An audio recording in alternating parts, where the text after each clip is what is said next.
We have been married for about 5 years. We are still quite active, enjoying our time together a few times a week. Donna has long dark hair, green eyes, and a beautiful face. Her appearance often draws attention. We have gradually settled into a routine, but it still gets enjoyable at times, at least for me. Well, my wife had just left for work that morning. She started working about a year ago at a large printing and advertising company in the area. She was responsible for the final approval of all the originals that were to be printed. I worked in the city's planning department. Our boss was in the hospital for surgery and told us to work from home for the next week. He would email if he needed anything. This arrangement suited me just fine. As I was heading downstairs for some coffee, I stepped on a dog bone left on the stairs. Our dog Ralph is about as messy as I am. I twisted my ankle a bit and decided to return to the bedroom to tend to my injured foot. I approached the edge of the bed and looked into the bottom drawer of the dresser. Deep inside, I found what I was looking for: 2 elastic bandages to wrap my ankle. I grabbed both, but one slipped from my hand and rolled under the dresser, cursing loudly. I bent down to retrieve the roll and put a little pressure on my ankle. I knew it wasn't good, but I wasn't planning on running any races anytime soon. When I looked under the dresser, my life changed forever. The first thing I noticed was a large envelope taped to the underside of the drawer. My curiosity was piqued, and I reached out to check its contents. My fingers touched the envelope's flap, and I slipped my hand inside. I grabbed 3 DVDs and pulled them out. Along with them was another smaller envelope labeled Photos. Do not bend. Feeling bewildered and unsure of what to do, I just stared at the DVDs and the envelope. Finally, I opened the envelope first. What I saw was, to say the least, shocking. The first photo was of my wife in a compromising situation. She was smiling in a way that suggested she was enjoying it. The following photos were taken in quick succession, capturing the same scene from different angles. The next 50 or so photos depicted my wife in various similar scenarios. In each photo, Donna looked very lively and was smiling. The faces of the other individuals were not visible, only their physical presence was evident. The quality of the photographs and prints was excellent. That's when I remembered she worked at a professional printing company. The furniture in the photos also seemed oddly familiar to me. She must have done this at work, I said to myself aloud. In the envelope was also a disc labeled Hot Photos, Keep. I took the disc and the other materials to my home office in the next room. I turned on the computer and instantly received 3 emails, 2 from my boss and 1 from my wife. Ignoring the emails from my boss, I opened my wife's message. She wrote that she would have to work late, at least until 8 in the evening. I replied, saying it was no problem and that I would save her some dinner. She thanked me and mentioned she had meetings all day. Now, knowing this, I understood why she had been coming home from work later than usual. I inserted the disc and pulled up the file list. I was shocked to see the number of images on the disc, over 300 photos. I opened the first one and my heart nearly stopped. The photo showed her in an intimate situation with 2 men. The photos seemed to have been taken by a third person, as the angles kept changing in subsequent images. The printed photos I had seen earlier appear to be just snapshots from this collection. The images on the disc told a different story. I counted 12 different men, all young, and some looked familiar. It was then that I clicked on image number 155. I recognized Stephen Allen from the company where Donna worked. The photos showed that he was with my wife while another young man was engaged with her. Donna's expression revealed her intense desire. From the background, I recognized their workplace's dining area and realized what was happening. I clicked on a few more images and my heart nearly stopped. There was a picture of my wife in our bed at home, surrounded by 3 young men. In the last photo of this series, Donna was with a 4th person, possibly the photographer, receiving his attention as well. One thing I noticed for the first time was how much my wife enjoyed these encounters. Based on what I saw in the photos, she was very enthusiastic. Then I glanced at the DVDs, feeling a mix of emotions. Curiosity got the better of me, and I had to find out more. I took out the disc with pictures and inserted the DVD labeled Compilation. It was exactly what the title suggested. For the next hour, the video showed my wife engaged in various activities with numerous people. Some scenes seemed repetitive, but there was enough variety to make me feel overwhelmed. Could this really be my wife? Did I truly know who she was? Feeling the need to clear my head, I decided to go for a walk. My phone rang, startling me. It was my wife. "Hi, honey. Could you make sure the dog is walked and fed later?" "I won't be home until around 10 tonight," she said casually, without the slightest hint of deceit. "Don't worry, Donna. I take care of Ralph without you having to ask."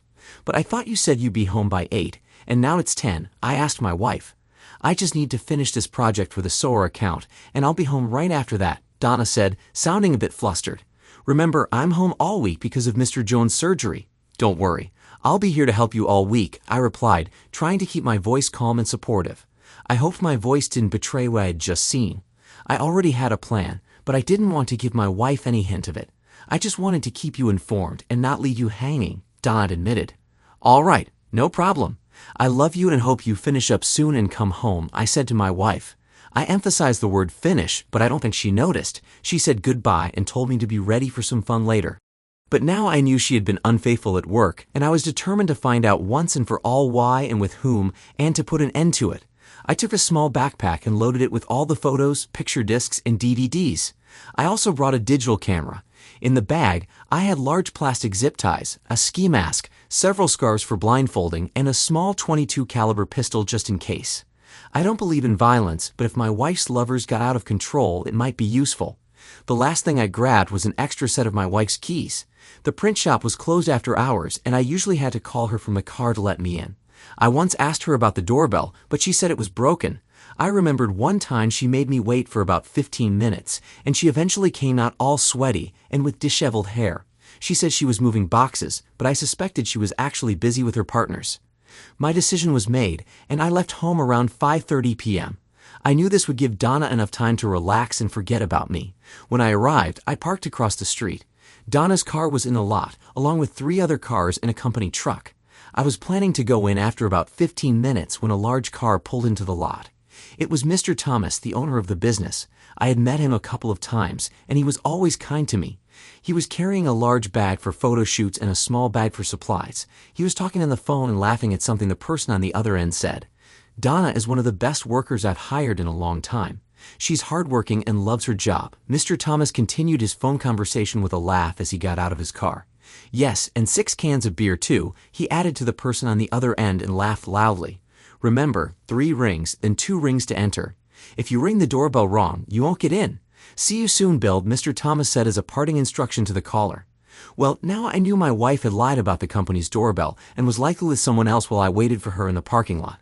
My anger was nearing its boiling point, so I forced myself to stay calm. Whatever was happening with my wife had been going on for some time and wasn't a one-time thing. This fact made me sad, but also helped me remain calm. I felt I needed to act rationally that evening. I waited for about 20 minutes when a van pulled into the lot. 2 older gentlemen got out, laughing. They walked to the door and rang the bell in the specific pattern Mr. Thomas had mentioned. A minute later, they were let in, and the door closed behind them. I knew it was time to act. Grabbing my wife's spare keys, I approached the main door. I quietly inserted the key and turned it. The door opened without a sound. So far, so good. I paused to put on the ski mask and take out the pistol. Then I headed to the production area where I thought they might be. Sure enough, as I approached the corner of the hallway, I heard a loud scream and realized it was my wife's voice. I turned the corner and truly opened my eyes for the first time. Donna was involved with multiple people in the room. Several cameras were set up to capture the scene. The room was filled with various items, including tripods, cameras, and other equipment for filming. While it wasn't necessary, I calmly took out my digital camera and began filming from the side. No one noticed me. They were all too involved in the action. Tammy was moved from under my wife and positioned on all 4s beside her. She was then asked to engage with 2 waiting men, Stephen and his friend Harry. One was in front while the other was behind her. Mr. Thomas expertly managed the camera, capturing high-quality footage. I knew I would have recordings, flash drives, and everything else I wanted by the end of the evening, but I needed to think for a moment. I didn't have a clear plan, but I knew my identity had to remain hidden no matter what. Disguising myself as a robber seemed the best solution. I waited until everyone, including Mr. Thomas, was preoccupied and made my move. No one saw me approach because they were all too engrossed in their activities. My wife had just asked one of the men to switch positions. Bill obliged, moving in front of her. He finished, and she caught most of it, smiling as always. I quietly approached the group and shouted in a deliberately low, unrecognizable voice, "Everyone freeze." They all jumped in fear, and I fired a warning shot into the ceiling. That got their attention, and they froze. I pointed at each of the men, starting with Mr. Thomas. I threw large plastic zip ties at them and gestured to my wrist as an example. Mr. Thomas was the quickest to understand. He grabbed the ties and told everyone to put them on. In the far corner of the room, there were exposed pipes running between floors. I directed everyone there. Once all 5 men were in the corner with their hands tied, I secured them tightly, using more ties to bind them together. It was almost comical to see 5 men bound together. Finally, I attached the last tie to the pipes. The plastic ties were strong, and they would sooner cut their hands than break free. Now I had to deal with my wife and her colleague. My wife's eyes were wide with fear, and Tammy was equally scared. I looked around. All the men could see us but couldn't intervene. I felt a surge of power. I motioned for Tammy to sit next to my wife. She seemed confused, so I leaned in and whispered in her ear, making sure my wife couldn't hear my voice. "Get beside her in the same position. I need to tie your hands," I quietly told Tammy. Now my attention turned to Mr. Thomas. I went to where he had left his clothes and took the keys and wallet from his pants. I grabbed a piece of paper and wrote a note to show Mr. Thomas. "Give me the password to your computer right now," the note read. Mr. Thomas looked confused and said quietly, "It's CUMSHOTDLNNA, all in uppercase." I wrote on the paper, "Say it louder." "CUMSHOTDLNNA is the password to my computer." Mr. Thomas shouted. I just smiled as Donna heard what his personal password was. She looked a bit shocked by this, but not by the fact that she had just been with 6 people. By my standards, she had reached a new level of shamelessness. After ensuring that everyone was secure and unable to free themselves, I went to Mr. Thomas' office and began looking around. I found a stash of photos. Some featured my wife, but there were also other women Mr. Thomas had been with. I took all the photos and found another drawer filled with DVDs and digital tapes. I took everything and put it into my duffel bag. Then I sat down at his computer and pressed enter. His computer was already on, but in hibernation mode.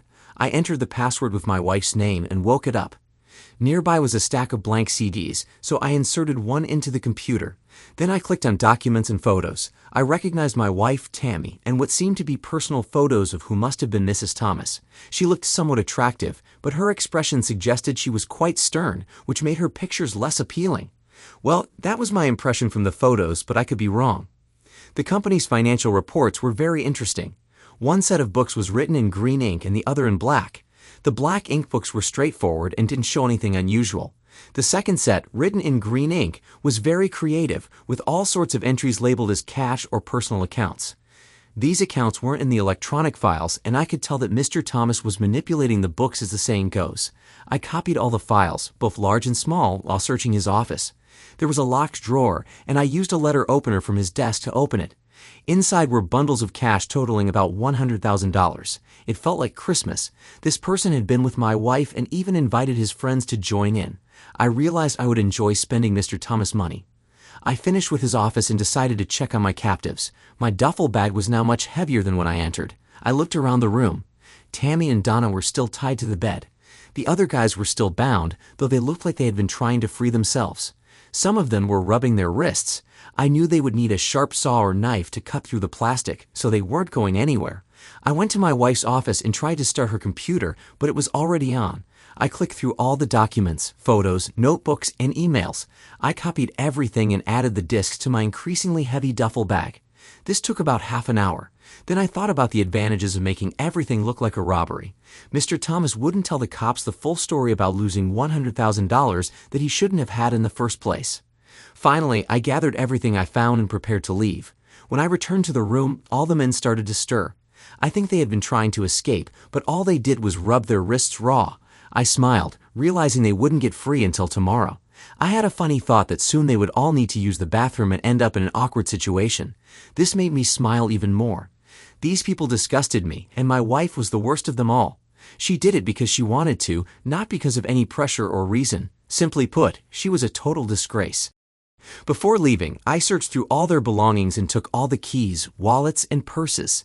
If it was supposed to look like a robbery, I had to play my part. Waving one last time, I prepared to leave. I grabbed Mr. Thomas' duffel bag, his expensive digital camera, and all the video cameras in the room. Without another word, I left and headed straight home. I ordered a pizza and complained that my order was an hour late.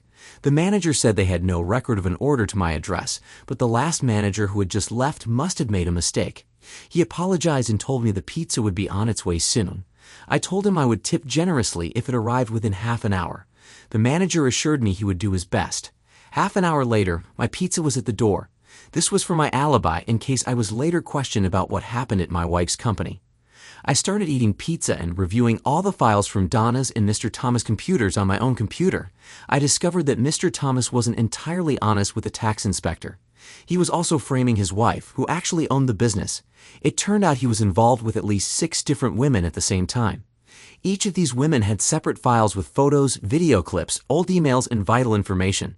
I formulated a plan and grinned wickedly, almost like the Grinch. I decided to send the complete files to all the women involved, including my wife and his wife. That way, when the photos arrived at my home, it would be a complete surprise. I made copies of all the materials I had found under my wife's dresser and put them back exactly as I had found them. As I started rummaging through the duffel bag, I had almost forgotten about the money. It would be a good starting point after I left my wife for good. I made copies of everything I needed and hid the bag in the trunk of my car under an old blanket. All the materials from my wife's and Mr. Thomas' computers were also safely hidden. I finished the pizza and contemplated the future. I knew my wife would never be satisfied with me if she had such a strong desire for attention. Her lifestyle and mine would never have aligned. I grabbed a drink and reviewed my computer files one last time. Then I took my laptop and headed to a local internet cafe. I opened a new email account with fake information and phone numbers. Then I sent the files from Mr. Thomas, both the financial and personal ones, to everyone on the list. He would be in serious trouble soon. Then I prepared to complete the rest of my plan. When I got home around 9 in the evening, I made sure to create the impression that I had been home all evening. I opened our shared email account and found the files, videos, and photos that I had anonymously sent to myself. I also added a few of my own snapshots, taken with a digital camera before anyone knew I was there. This way, evidence of my involvement in the incident wouldn't fall into the hands of the police. I called my wife's cell phone several times, leaving voicemails that we needed to talk immediately. My tone was very irritated, and I knew that call records and voicemail contents would be reviewed later.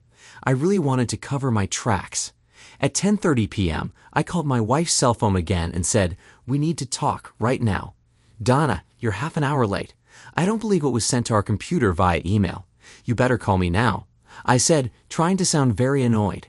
"If I don't hear from you by 11, I'll go to your workplace and find you myself. You need to seriously explain why you were in very compromising positions with several men," I added for good measure. I had been angry earlier, but now I accepted the truth and just felt sad. I really loved my wife, but she was no longer the woman I married. That woman was lost somewhere, and I didn't know the person she had become. When I got home, I changed clothes, preparing for 11 p.m. I knew they would still be at the company, and I needed to put on my best acting performance.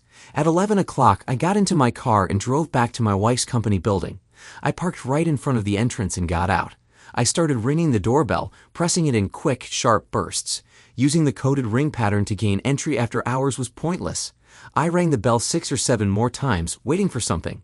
Then I used my wife's key to enter the building. "Hey Donna, are you here?" I called out loudly as I approached their play area. I started making my way to the area where I knew they would be. I could just imagine my wife still tied to the bed, hearing me call for her. I rounded the corner and heard the men calling out to me. "Help us sweep and tie it up," they shouted in unison. I looked at them for a second, then turned towards the bed in the studio, where my wife and Tammy were still tied. I ignored the men and walked up to my wife. "What is going on, Donna?" I asked, trying to sound both hurt and angry. On waiting for an explanation, I shouted at Donna. An unknown man broke in and attacked us. He tied up the men and assisted Tammy and me. He took control of the entire place, my wife began to explain. I didn't think she suspected that I knew the rest of the story. "Oh my God, I need to call the police," I responded. The men in the corner, Donna and Tammy, judging by their expressions, didn't think this was a good idea. However, they couldn't tell me that because it would poke holes in their story. I went to the phone and called the police. I told them that someone had broken into my wife's company building, tied up my wife, and taken control of the place. I gave them the address, and they said they would be there soon. I walked back to my wife and looked her in the eyes. "Someone sent me photos and videos of you with several other men. They actually sent a clip and photos from right here. You're begging that guy over there." I pointed at a very embarrassed Bill. I started yelling at Donna for added effect. Deep down, I really needed to vent my feelings, and she was a captive audience. "Whose actions are these, Donna?" I asked as she lowered her head to avoid looking at me. "Is this incident just a ruse to avoid getting into trouble with me? Save those tricks for the divorce court. I'm done with you." Crap, I really shouted at her. Now I was furious, wondering how she could explain more than 300 photos of her with other men. Not to mention the videos. I ignored the pleas of everyone present and walked over to where all the men were tied to the pipe in the corner. "You, Mr. Thomas, and you, and you, and you, all of you are in the photos and videos sent to my home," I said, pointing to Mr. Thomas, Stephen, Harry, Tommy, and Bill. "You all had relationships with my wife just a few hours ago." I shouted at them. They all looked away, avoiding eye contact. The doorbell rang, and I knew the police had arrived. It was time for some serious acting. I went to the door and let the officers in. "Hello, I'm Bobby Adams. I just called you. I came to check on my wife because she was over an hour late coming home. I received some disturbing emails concerning my wife and this company around 9 o'clock this evening. Using my wife's spare work keys, I entered after knocking and getting no response. There were cars in the parking lot, including my wife's. She told me the doorbell was broken, so I knocked. Come to think of it, why did the doorbell work for you just now, but not for me? My wife said it wasn't working. I added with suspicion in my voice, I'm not sure who, but someone also emailed me photos, financial information, and the clip filmed here earlier. You might want to see them before you ask for their story. I asked my wife, but she just said they were tied up. Personally, I think it has something to do with the stuff sent to my home computer. I'm done with this for tonight. Gentlemen, you can come to my house and I'll give you everything that was sent to me this evening. I'm feeling very sad right now, and I don't want anything more to do with my wife or these individuals tonight," I said, pointing to Mr. Thomas, who was rubbing his wrists after just being freed. "I'll give you my address, and you can take my statement and get the photos of Mr. Thomas' activities, or more accurately his group activities." I added a touch of sadness to my voice for emphasis. "Okay, Mr. Adams will send a detective to your home shortly. Is there anything else you'd like to add before you leave?" the officer asked. "Tell Mrs. Adams to book a hotel room for tonight. She is no longer welcome in my home," I declared firmly to the officer. I heard my wife crying, but I didn't care. I would have cared before, but not now. I felt genuinely sad now that it was all over. The fact that my wife had been unfaithful for 5 years made her worthless in my life. Trust was always important to me, and now it was gone. When I turned around, my wife was looking directly at me, but she had nothing to say. I didn't want to hear anything anyway. I left Mr. Thomas' building, feeling very satisfied with my performance. The police detective arrived about half an hour after I got home. He took copies of all the files sent to me and left after I gave him a detailed statement. He said the department would be in touch. The detective hinted that the only things taken were some filming equipment. They didn't think the person knew what was on the tapes. It seemed the real story wouldn't be told, but I had the necessary evidence, so I didn't care what they said afterward. Donna never showed up or called that evening. I called my boss the next day and told him part of the story, explaining that I needed to take my vacation time. He understood and wished me all the best. The next call I made was to Donna. When her phone rang, she quickly answered, seeing my caller ID. She very quietly said, "Hello," and let me speak. "Donna, before I leave for a much-needed vacation, could you tell me why you did this to me?" I asked her directly. I was... Donna's soft voice trailed off. "Do me a favor and never bother me again. Goodbye," I added as my final word. I packed my things and prepared to spend some of Mr. Thomas' money. If he took my wife, then he should pay. I wondered where my passport had gone. Mr. Thomas was charged with embezzling money from his wife's business. The records I emailed would land him in jail for tax evasion, if not more. I was told his wife was in the process of divorcing him and had fired him. I also filed a counterclaim for alienation of affection and other legal issues and won a substantial settlement. All the other women I emailed were furious and found themselves in trouble. I don't think their husbands were too happy to see their wives with Mr. Thomas in vivid digital quality. He really did have a good camera. Now mine, by the way. Some of them filed lawsuits over the published photos. All the materials became court evidence and were quickly made public. It was a huge scandal for quite some time, as the case dragged on in court for over a year. Our divorce was finalized about 2 months after that dreadful night when I went to Donna's office. All the people involved left town, including my wife. I'm not sure where she is now, but I imagine she's still involved in the same activities. Some things never change.